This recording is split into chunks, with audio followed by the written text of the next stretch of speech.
Hello दोस्तों, मैं आपका होस्ट सीनियर वेटनरियन डॉक्टर केवल आसूदानी आज फिर एक नए टॉपिक के साथ हाज़िर हुआ हूँ।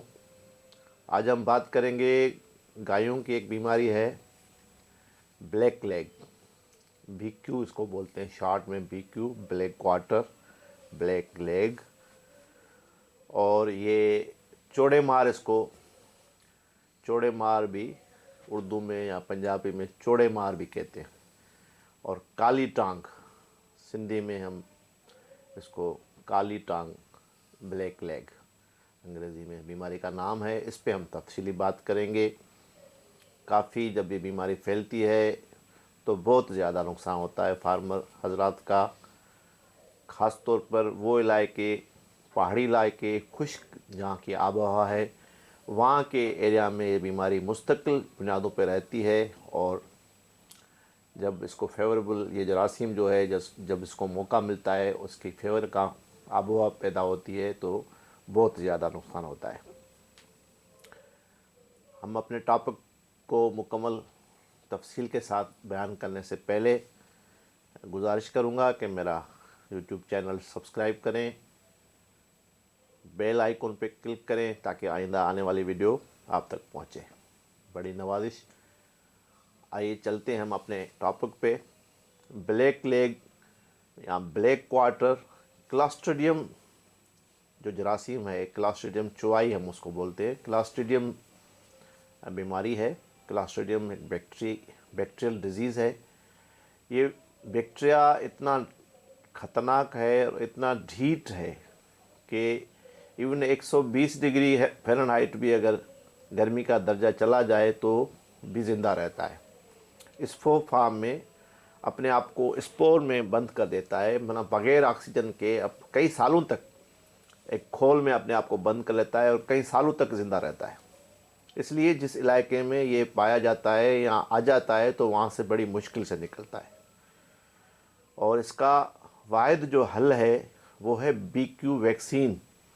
ब्लैक क्वार्टर वैक्सीन जो होती है, मुतवातर उस एरिया में जहाँ पे बीमारी होती है, अगर वैक्सीनेशन का शेड्यूल किया जाए, साल में एक दफ़ा वैक्सीन होती है ब्लैक क्वार्टर, तो मैं हमेशा फार्मर्स के रिक्वेस्ट करता हूँ कि बीमारियों से बचाव के लिए जिन जिन बीमारियों की वैक्सीनेशन अवेलेबल है अपने शेड्यूल में वैक्सीन शामिल करें और वैक्सीन कराते रहें।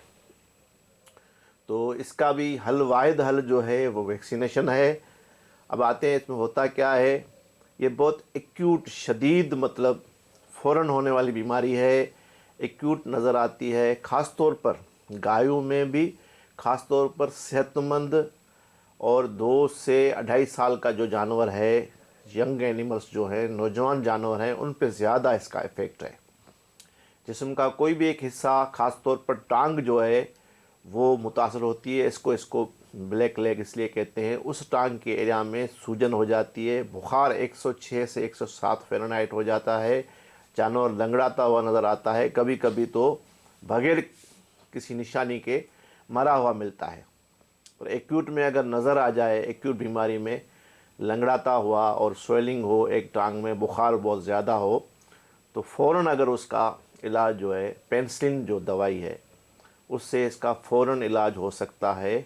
हम उसको, जानवर को मौत के मुंह से बचा सकते हैं जब तक डॉक्टर पहुँचे। पेनिसिलिन जी, जो पेनिसिलिन जी है वो बेहतरीन उसका रिज़ल्ट है इस बीमारी में। मैंने काफ़ी सालों से इस बीमारी का इलाज भी किए हैं मुख्तलिफ अपने मेरे एरिया में। काफ़ी कॉमन थी जहाँ में मेरा पैदाइशी इलाका है, पहाड़ी इलाका। तो ये इसके सिंड्रोम हैं, सिम्टम्स हैं, मतलब एक्यूट होती है और फीवर और स्वेलिंग, मतलब जब तक फीवर और स्वेलिंग होती है थोड़े अरसे के बाद ये फ़ौरन बुखार कम हो जाता है, हाइपो में चला जाता है। और जो है जानवर की वो जो स्वेलिंग वाला एरिया है पहले गर्म होता है, फिर कुछ अरसे के बाद ठंडा हो जाता है। जानवर 24 से 36 घंटों में जानवर की मौत वाक़ई हो जाती है अगर सही तरह इसका इलाज ना किया जाए। और बेहतर ऑप्शन मैंने पहले ही बता दिया कि आपकी वैक्सीनेशन हो। अब जो है कि इसको इलाज के तौर पर मैंने कहा कि इसकी अगर वेट अवेलेबल नहीं है तो पेनिसिलिन से हो सकता है। पेनिसिलिन एंटी इन्फ्लामेटरी ड्रग्स हैं, स्टेरॉइड हैं और विटामिन। یہ کنٹینیو اگر اس کے 3-4 دن علاج کیا جائے جانور صحت مند ہو جاتا ہے. اور جس ایریا میں جانور کی سوجن ہوتی ہے، سویلنگ ہوتی ہے، اگر آپ کے پاس جب تک ویٹ نہیں پہنچتا تو اس کو کوشش کریں ہلکا سا چیرا دے دیں تو اس میں سے وہ گیس نکل جاتی ہے. کیونکہ آپ کو اس جگہ کو دبائیں گے تو چچر کی آواز آتی ہے. یہ ایک ٹپیکل سمٹم ہے. ہمیشہ میں کہتا ہوں آپ میری ویڈیو لاسٹ تک سنیں. کچھ ٹپیکل چیزیں ہیں جو میں بتاتا ہوں. تو یہ ٹپیکل سائن ہوتا ہے. اس ایریا کو اگر ہاتھ سے دبایا جائے سویلنگ کا تو چچر ایک عجیب قسم کی چچر کی آواز آتی ہے اور اس میں گیس جمع ہو جاتی ہے. اس گیس کی وجہ سے وہ جب گوشت کا جو ٹکڑا ہے، جو گوشت وہ ایریا ہے، اس بلیک ہو جاتا ہے، بالکل کالا ہو جاتا ہے، جیسے کسی نے پکایا ہو گوشت کو. اس طرح کا ہو جاتا ہے گوشت.